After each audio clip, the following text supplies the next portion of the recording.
Starmer has said that he wants to meet the new NATO floor. He wouldn't have said that if he thought it was an unpopular thing to say.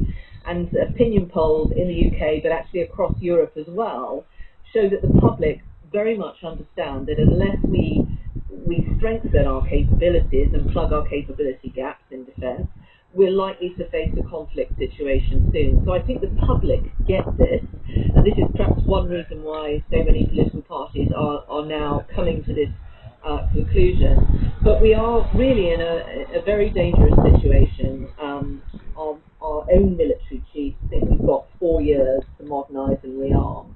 And if we don't do that, we will be in a situation where we could be facing some of the worst moments this country has ever had to address. And obviously we've got these targets, 3% of GDP and then 3.5% of GDP. The second of those has a date, 2035. But you can't really, can you, leave it to 2034 to ramp it up to 3 and then 3.5 and say now we've done what we wanted, because it just doesn't work like that. No, this is the problem. I mean, it's true for any sector, but doubly so of defence. You have to ensure that industry understands that it can start gearing up, that it can make the investments it needs to in technology, that it can ensure that it's got the pipeline of people coming into the sector. You've got to tell them what that envelope looks like, and we're not doing that. And just to reiterate, our own military chiefs say we've got ourselves in a much better position within 4 years. This, really before the end of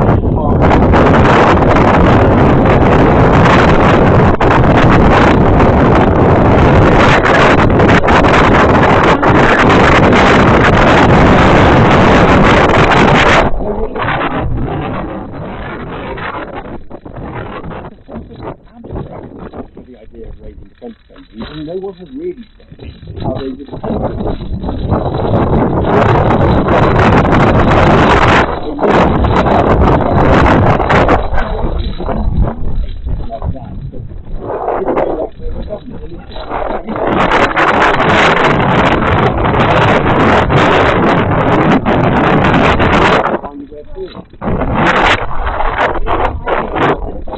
no matter what the colour government that we ought to be doing more.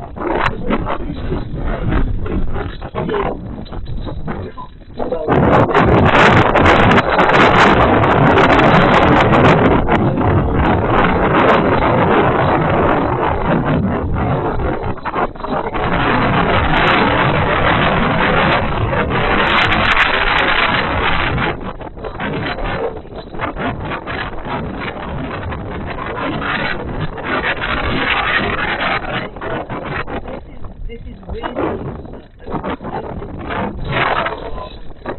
not just about those traditional things, aircraft, drones, all of those things.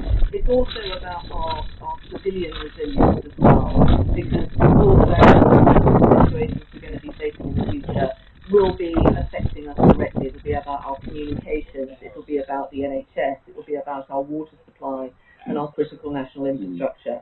So this is pretty desperate now, and all the indications are that this is not a priority for government. Not only is it not spending enough, but it's also not making use of free resource.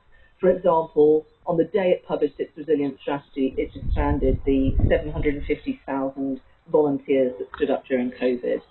We have got to push the government to do the right thing. If we do not, the cost to us in not just treasure but blood will be unbearable. And you, Penny Mordaunt, would accept higher taxes to pay for that extra spending in defence? If you look at what's actually required, I think you can use most of that through changing spending priorities in government. The unfortunate thing is that the finance department is MPs. There are other ways to do it, for example, other European